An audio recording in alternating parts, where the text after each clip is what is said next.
Lì xì, lì xì. Trời ơi, dễ vậy tôi hỏi làm gì cho trả lời lại đó. Một cái chậu mai to mà có cái cây lên mà hoa mà nó xè ra nhìn là ước mơ của Vi.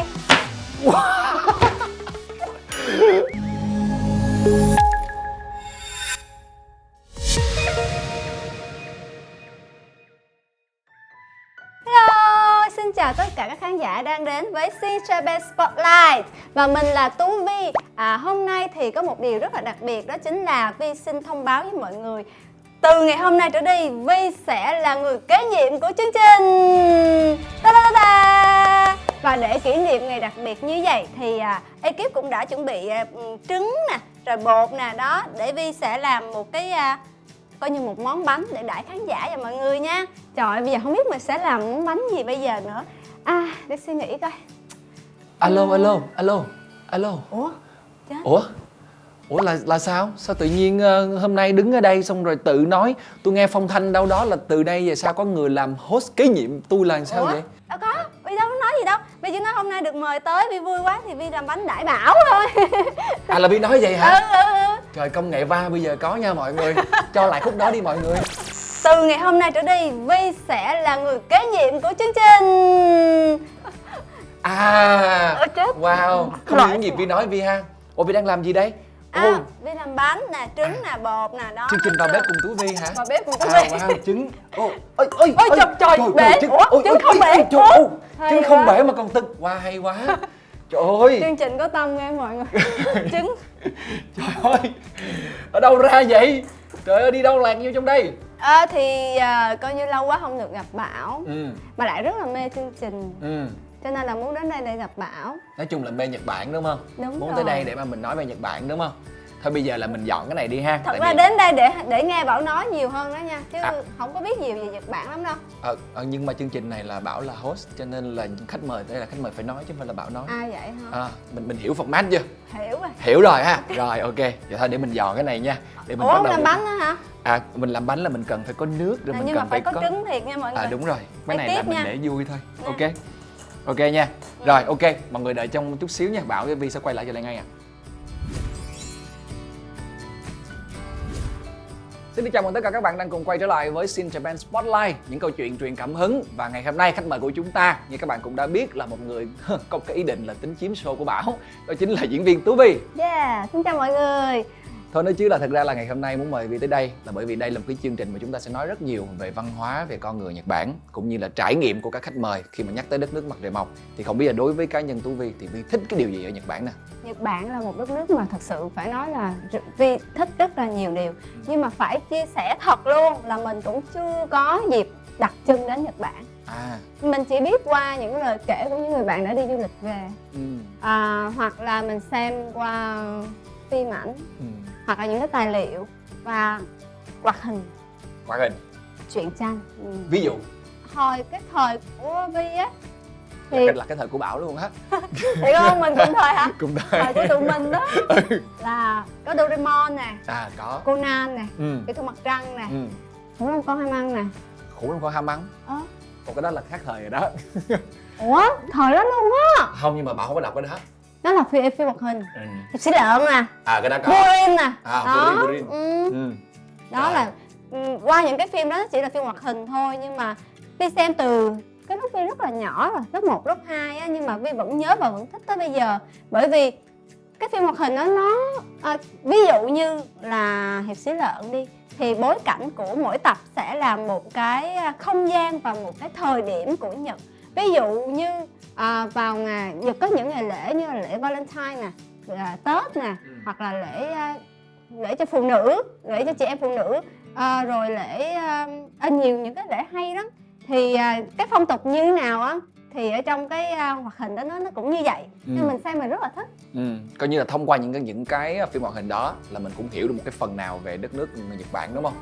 Vậy thì ngoài cái việc là Vi biết đến Nhật Bản thông qua những bộ phim nè, cũng như là phim hoạt hình mà Vi vừa chia sẻ, thì Vi còn hiểu về Nhật Bản thông qua những cái loại hình nào khác nữa không? Vi thì chưa bao giờ đến Nhật Bản, nhưng mà Vi tìm hiểu rất là nhiều bởi vì Vi rất là thích. Thì Vi có một cái ứng dụng này rất là hay. Cái ứng dụng này thì ở trong đây nó có cái chuyên mục du lịch. Thì trong cái chuyên mục du lịch này á, là Vi sẽ biết rất là nhiều điều về du lịch của Nhật Bản. Ứng dụng tên là eReally Japan. Rồi và biết ứng dụng này. Thì ở trong đây nó có nhiều lắm. Thì mình có thể vào du lịch nè, có ẩm thực, có làm đẹp nè. Vi thì Vi vào du lịch với là ẩm thực thôi. Đẹp sẵn rồi phải không? Đúng, em phải chờ bảo nói, Vi đâu dám nói câu đó. Thì ở trong đây nè, đó Vi đang vô du lịch nè ha, sẽ có bật mí 3 cây cầu nổi tiếng nhất Nhật Bản, là Vi sẽ biết thêm 3 cây cầu không? Rồi Vi vu khắp Nhật Bản bằng hệ thống đường sắt siêu đúng giờ.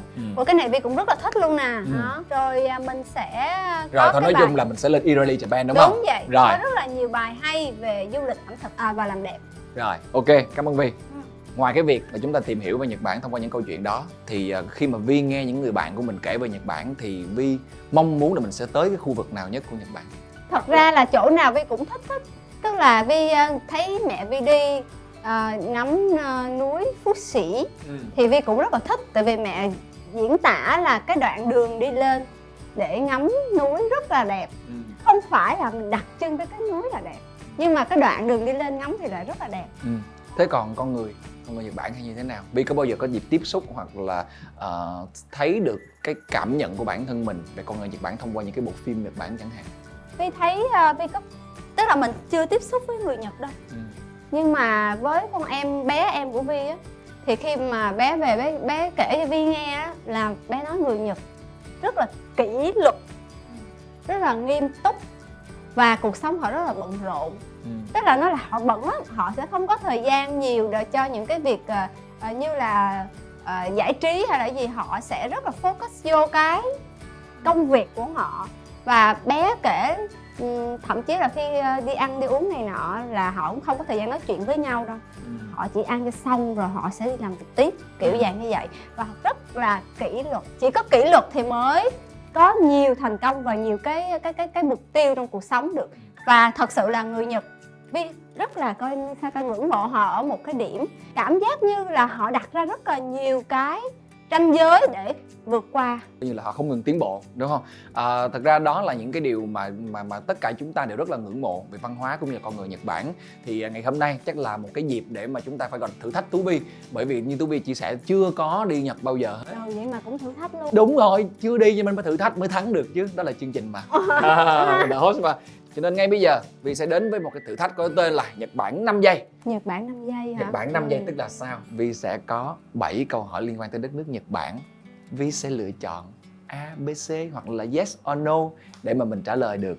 Và nếu như mà Vi trả lời đúng được 4 trên 7 thì Vi sẽ giành chiến thắng và nhận được quà của chương trình. Còn nếu như mà Vi trả lời sai thì dĩ nhiên là Vi sẽ bị phạt.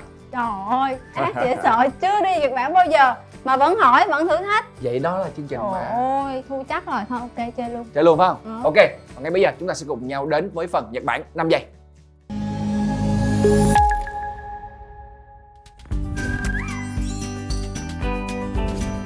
Câu đầu tiên dành cho Vi như sau. Là một đất nước hiện đại, người Nhật còn giữ phong tục gửi thiệp cho người thân, bạn bè nhân dịp năm mới hay không?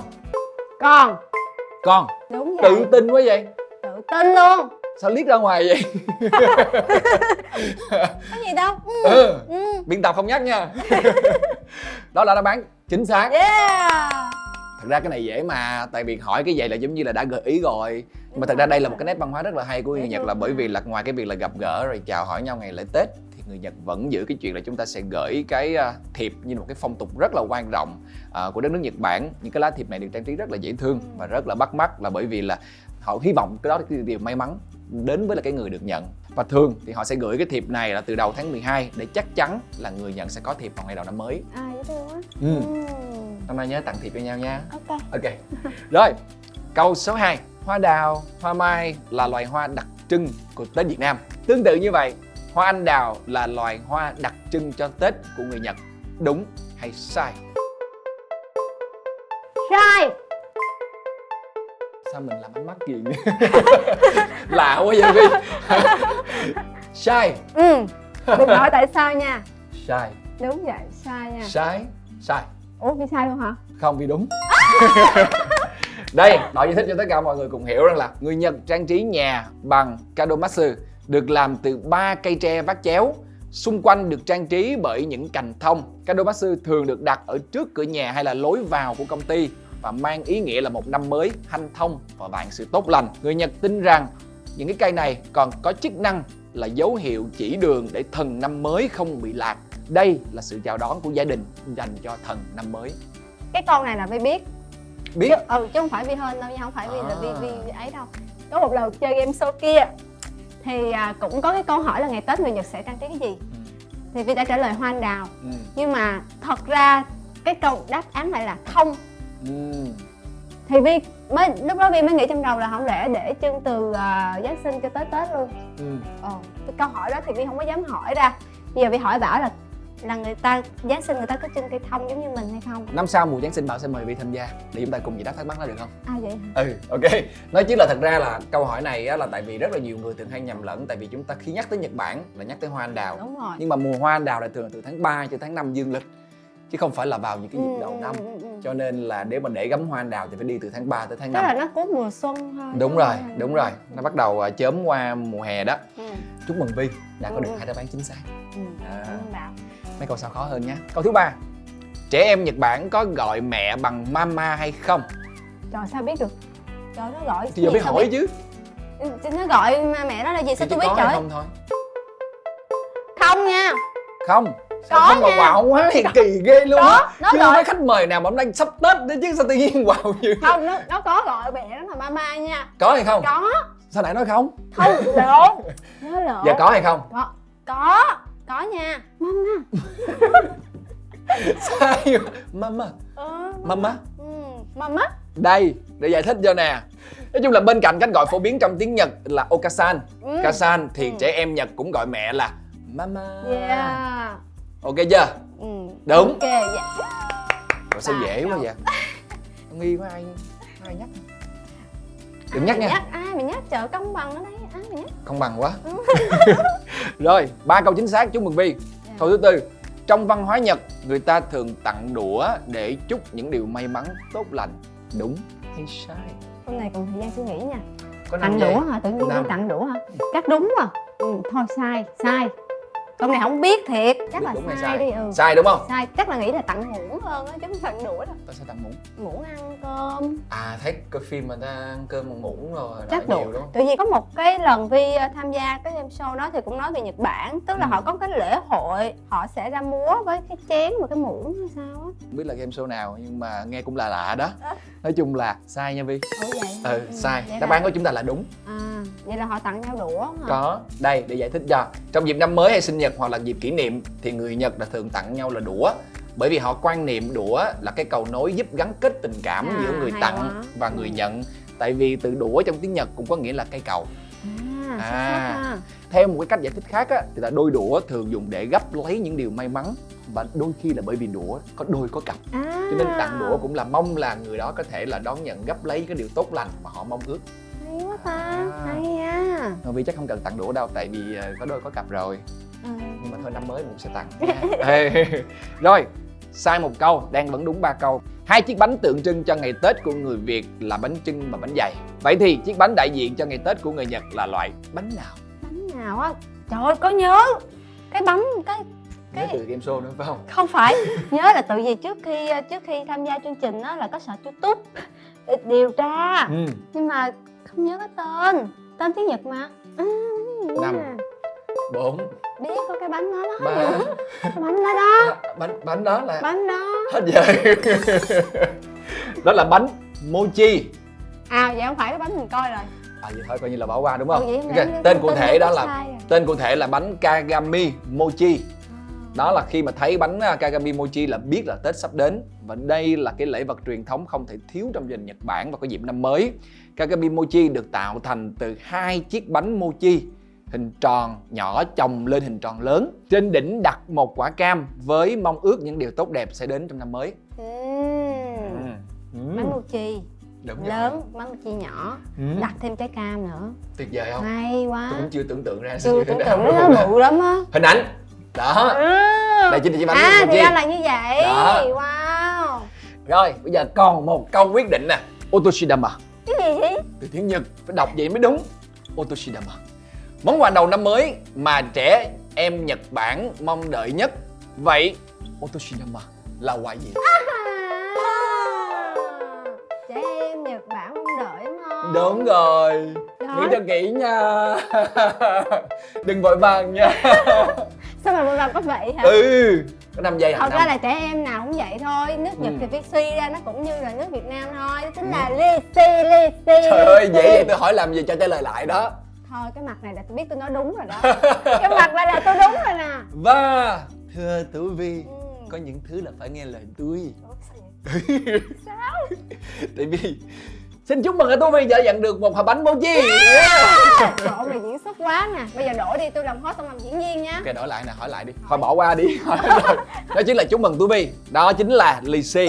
Bởi vì sao? Bởi vì thật ra cũng giống như là ở tất cả những cái nước châu Á khác thôi. Các trẻ em thì năm mới là hy vọng là sẽ nhận được lì xì. Bởi vì đó là như là cái lời chúc của người lớn dành cho các bé, thay cho cái lời điều là may mắn, tốt lành. Đúng vậy. Rồi, ok.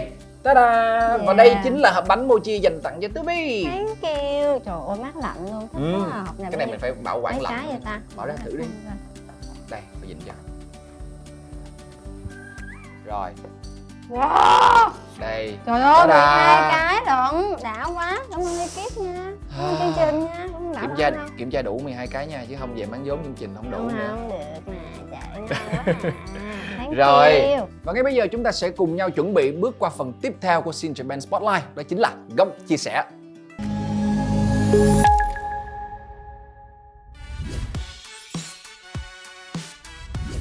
Ta-da! Và ngay bây giờ chúng ta sẽ cùng đến với phần góc chia sẻ. Như thường lệ thì đây là một cái hộp may mắn. Ở trong đó sẽ có những từ khóa. Và khi mà Tú Vi mở những từ khóa này ra, chúng ta sẽ cùng trò chuyện về từ khóa này. Bây giờ vi bóc luôn hả? Vi bóc đi. Vi bóc nha. Erabu, lựa chọn. Biết rằng là Tú Vi bây giờ là đã có gia đình rồi đúng không? Rồi có bé nhỏ ở nhà nữa. Vậy thì nếu mà nói về cái sự lựa chọn thì đối với cá nhân Tú Vi, đâu là cái sự lựa chọn khó nhất? Nói chung nha. Nói chung ha. Thì Vi nghĩ cái sự lựa chọn khó nhất với Vi và cũng với rất là nhiều người khác, đó chính là mình phải chọn giữa gia đình hoặc là công việc. Tùy thời điểm hả? Công việc thì giống như mình phải theo lý trí, còn gia đình thì mình theo con tim, cái dạng như vậy. Thì từng thời điểm đúng rồi. Thực ra bây giờ nếu như mà lựa chọn giữa gia đình và công việc, đâu là lựa chọn ưu tiên của Vi? Khó gì? Hỏi gì khó gì? Thật ra thì Vi thấy là mỗi cái giai đoạn Vi sẽ có một sự lựa chọn khác nhau. Cái giai đoạn trước đây là Vi sẽ chọn gia đình, tại vì lúc đó Vi mới vừa lập gia đình và Vi mới vừa sinh bé, thì Vi sẽ toàn tâm toàn ý có cái thời gian để dành để chăm sóc bé. Bản thân Vi là một người từ nhỏ không có ở cạnh ba mẹ, cho nên Vi không muốn con mình có cái cảm giác như Vi lúc nhỏ. Cho nên là Vi bây giờ bé được 3 tuổi rưỡi thì cái khoảng thời gian coi như 3 năm mấy đó là Vi hoàn toàn dành cho em bé. Và đến cái lúc này thì sẽ là lúc Vi dành cho công việc. Bởi vì mình phải phát triển công việc thì mình mới có được cái kinh tế vững chắc hơn để mình lo cho em bé. Thế thì khi mà Vi phải đứng giữa những cái sự lựa chọn như vậy thì ông xã ở nhà như thế nào? Anh Văn Anh có ủng hộ hay là có hỗ trợ gì cho Vi trong những cái công việc cũng như là những quyết định của mình hay không? Thật ra thì gia đình Vi là khi mà có cái gì đó thì cũng sẽ ngồi bàn lại với nhau để mình đưa ra một cái quyết định cuối. Bản thân Văn Anh thì rất là hiểu Vi và không thể nói là ủng hộ hay là hỗ trợ, mà là nó là cái việc ngay tại thời điểm này mình phải làm. Và theo Vi thì Vi nghĩ rằng là con cái là tất nhiên Cuốn nó gọi Vi bằng mẹ và gọi Văn Anh là ba, thì cả hai cùng phải có trách nhiệm chăm sóc và nuôi em bé. Và Vi nghĩ rằng cái việc mà nuôi con thì nó không phải là cái việc riêng của phụ nữ phải làm. Bảo đồng ý. Thật ra là cái chuyện hỏi hỗ trợ ở đây tức là để hiểu hơn về cái chuyện là khi mà chúng ta chung sống với nhau. Tại vì rõ ràng là những người mà làm nghệ thuật á, bình thường khi mà chúng ta trước khi mà lập gia đình thì nó rất là dễ, thích làm gì làm, thích sống sao sống. Nhưng mà khi mà hai cá tính về cùng một ngôi nhà với nhau, và bây giờ có thêm thành viên thứ ba nữa mà cả hai cùng muốn phát triển sự nghiệp nữa, thì chắc chắn nó là một cái sự gọi là hỗ trợ nhau rất lớn. Đúng rồi, từ cả hai. Tức là mình cũng phải có cái rất là nhiều những cái khoảng thời gian và những cái buổi mình ngồi lại mình nói chuyện và mình tìm cách để mình có những cái giải pháp tốt nhất cho cả gia đình. Thì Vi và Văn Anh cũng ngồi lại nói chuyện với nhau và trao đổi với nhau rất là nhiều. Nhắc đến cái chuyện này thì Vi cũng chia sẻ với Bảo luôn là khi mà hai người hai cá tính khác nhau mà nếu mà mình nói chuyện với nhau thì nói chung là mình cũng phải có một cái gì đó mình hiểu được đối phương. Mình hiểu được cái tâm lý của Văn Anh như thế nào để mà mình nói và mình chia sẻ, cũng như là mình cùng nhau mình tìm ra cái phương án đó. Thì có một cái cuốn sách của Nhật rất là hay, Vi cũng có đem đến hôm nay, và không biết là Bảo biết cuốn sách đó hay không nha. Vi đọc cái tên nha. Đọc đi. Tên nó là Đừng lắm lời với đàn ông và đừng đấu lý với phụ nữ. Trời, nghe cái tên cái gì mà nó kiểu là đúng không? Không, nhưng mà nghe rất là hợp lý. Nghe rất là hợp lý, đúng Nghe không? rất là hợp lý, nhưng mà là đọc cuốn sách đó xong là hai vợ chồng giải quyết được vấn đề với nhau hay là như thế nào? Thực ra thì cuốn sách nó sẽ không chỉ mình là phải như thế nào. Mỗi người sẽ có những cái trải nghiệm riêng, gọi như là trải nghiệm và rút kinh nghiệm cho bản thân. Thì mỗi người sẽ có những cái suy nghĩ khác nhau. Khi mà mình không chỉ đọc sách đâu, mình làm bất cứ cái gì cũng vậy. Phải đúng người đúng việc cái đã. Thực ra Bảo nghĩ là đây là một cuốn sách mà Bảo sẽ tìm đọc thử cuốn sách này. Bởi vì là nhiều khi mình cũng cần hiểu người bạn đời của mình đang suy nghĩ cái gì. Cái này nam nữ đều làm được đúng không? Đúng rồi. Ok, rồi. Ok. Vi sẽ tiếp tục chọn. Tiếp tục. Đúng không? Wow. Cái consider kết hôn. Hồi nãy ta cũng đã nói sơ qua rồi đúng không? Thì không biết là Tú Vi của bây giờ so với Tú Vi trước khi kết hôn có gì khác biệt? Rất là khác nha. Thì trước khi kết hôn Vi phải nói Vi là một người thứ nhất là dành cho công việc, tại vì khoảng thời gian đó Vi đi phim rất là nhiều và Vi là một người rất là không bao giờ nghĩ đến mình sẽ kết hôn, cái dạng người như vậy. Tức là Vi sẽ không bao giờ nghĩ đến Vi sẽ kết hôn. Độc lập cá tính. Vi chỉ thích yêu thôi.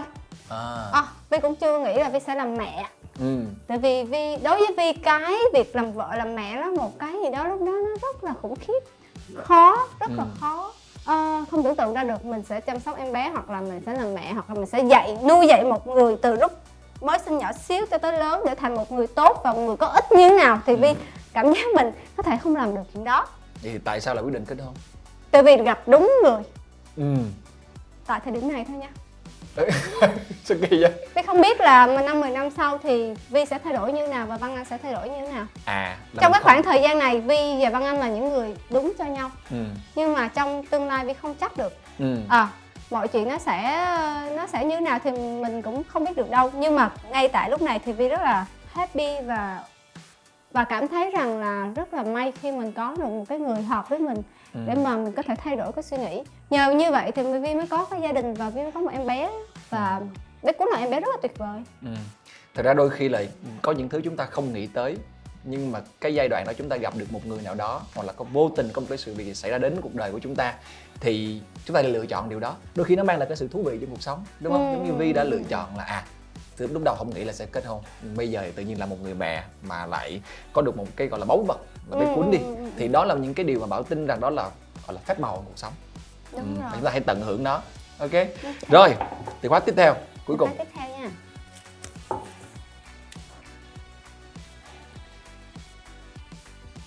Kyusokatsu, Tết Nguyên Đán hay còn là Tết âm lịch.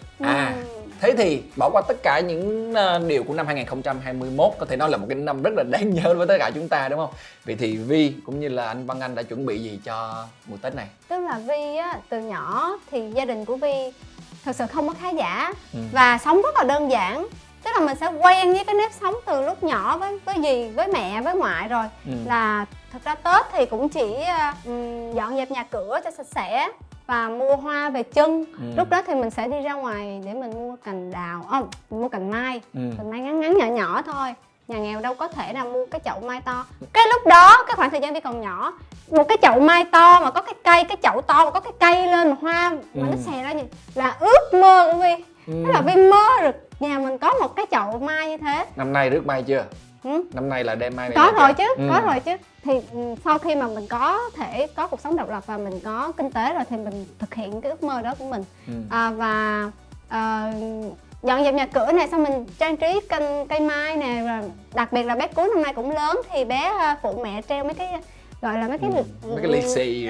Vậy thì không biết là trong năm nay thì Tú Vi cũng như là Văn Anh đang mong muốn điều gì, cũng như là có một cái dự án như ấp ủ có thể chia sẻ với tất cả khán giả của Sim Japan Spotlight được không? Vi không có dự án gì nhiều, Vi chỉ mong trong năm sau một cái điều duy nhất thôi, đó là sự bình an. Vi chỉ mong gia đình Vi bình an, ở bên cạnh nhau vui vẻ. Như vậy thôi, chứ Vi cũng chưa nghĩ đến Vi sẽ làm dự án gì hết. Thật ra đôi khi là người ta hay nói là tới một cái giai đoạn nào đó chúng ta thường là mong muốn những thứ rất là đơn giản, thì chữ bình an mà trong cái giai đoạn này thì Bảo tin rằng đó là cái điều mà tất cả chúng ta đều đang mong muốn hướng Đúng tới, vậy. đúng không? Rồi vậy thì Bảo cũng tin là như vậy, và Bảo cũng tin rằng là tất cả các khán giả của Sin Japan Spotlight cũng sẽ có những cái mong ước rằng là tất cả chúng ta, và đặc biệt là gia đình của Văn Anh, Tú Vi sẽ bình an, và đặc biệt là bé Cún sẽ ngày càng khỏe mạnh, được không ạ? Rồi, cảm ơn Vi với cái phần góc chia sẻ. Còn bây giờ trước khi mà chúng ta chia tay nhau thì vẫn còn một thử thách nữa dành cho Vi. Ok, và Vi đã sẵn sàng đến với thử thách này chưa? Sẵn sàng. Ok, và đây sẽ là thử thách cuối cùng dành cho Tú Vi. Mọi người đi đâu hết nhé, chúng tôi sẽ quay trở lại ngay ạ.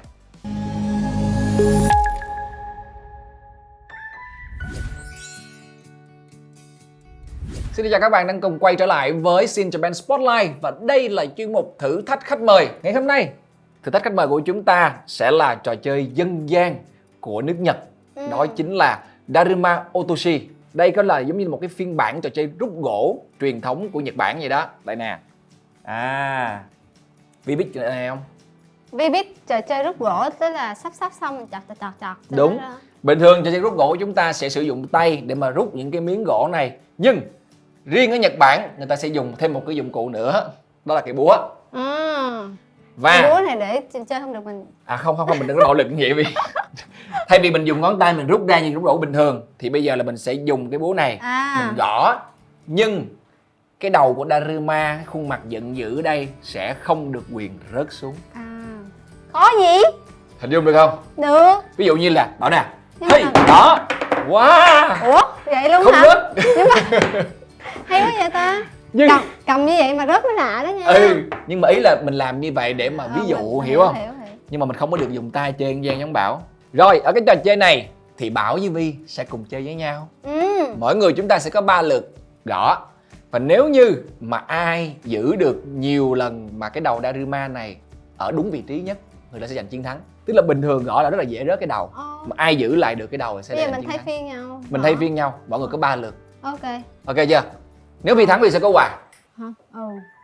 Sao mặt có quà hả? Có quà. Đang suy nghĩ cái này nên nghe chưa kịp vô não. Chưa kịp vô não phải không? Ok, bây giờ muốn thử trước không? Thử nha. Tôi Kinh nghiệm là cái nào trước ha? Ở trên là chắc là ở trên đỡ hơn á. Ủa? Gọi vậy đó đi theo luôn á. Chứ sao? Thì thử đi. Đó. Vậy là thua. Khó quá à. Không hề dễ đâu. Bớt cái tay kia. Hay vậy ta? Chơi bao giờ chưa? Chưa. Hay vậy? Ôi. Rồi. Cái này nó méo xẹo như vậy thì Vi vẫn phải tiếp. Đúng rồi, thì Vi vẫn phải tiếp. Bây giờ chơi đúng không? Rồi, bây giờ chơi thiệt nè. Chơi thiệt nha. Nhiều khi mình thử được cái cuối cùng mình chơi không được.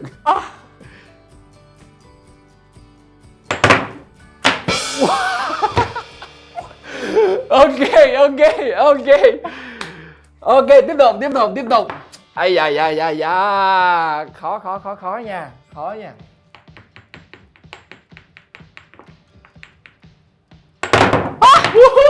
Hay vậy ta? Trời ơi. Ok, một đều. Rồi. Xong. Rồi, rớt. Rồi. Như vậy là lượt này là Vi chưa được đúng không? Phải xếp lại hết. Thôi Bảo chơi trước đi nha. Thắng chơi trước đi. Không thì tới lượt của Bảo mà. Coi như là Vi 2 lượt rồi, Bảo mới có 1 lượt thôi.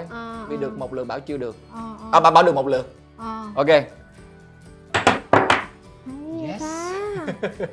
Thiên tài rồi. Rồi, tiếp tục. Đây là lượt cuối cùng này của Tú Vi, và liệu rằng Tú Vi có chiến thắng ở trò chơi Daruma Otoshi này hay không? Nó méo như này thì sao mà lấy được? Chắc thua quá à. Quýnh đó là rớt á.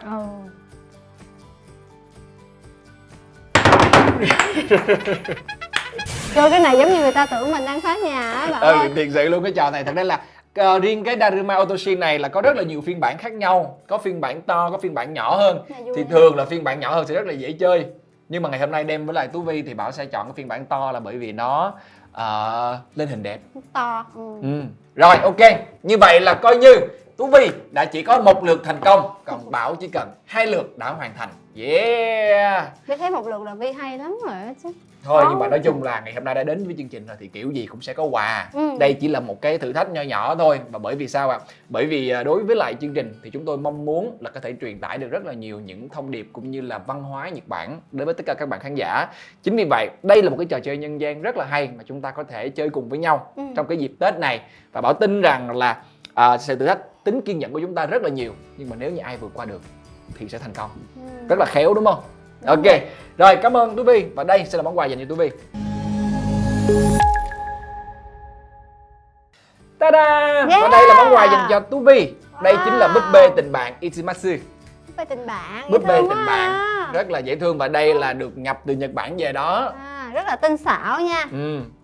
Kimono đẹp quá đẹp luôn nè, đó có dây này nọ, có cái quạt nữa. Đáng yêu quá, cảm ơn Bảo, cảm ơn chương trình nha.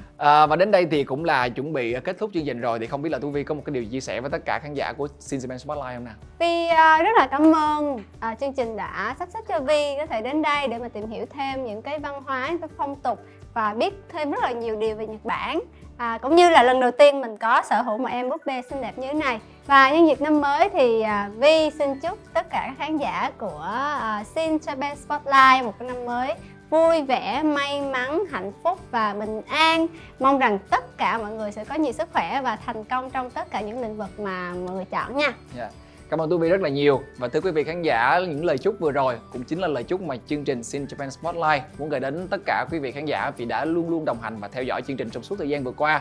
Hy vọng rằng năm 2022 sẽ là một năm thật sự là rực rỡ đối với tất cả chúng ta. Nhiều niềm vui và nhiều bình an. Và quý vị và các bạn cũng đừng quên bấm nút subscribe của chương trình để theo dõi những tập tiếp theo. Và chúng ta sẽ cùng gặp lại nhau vào số đầu tiên của năm mới.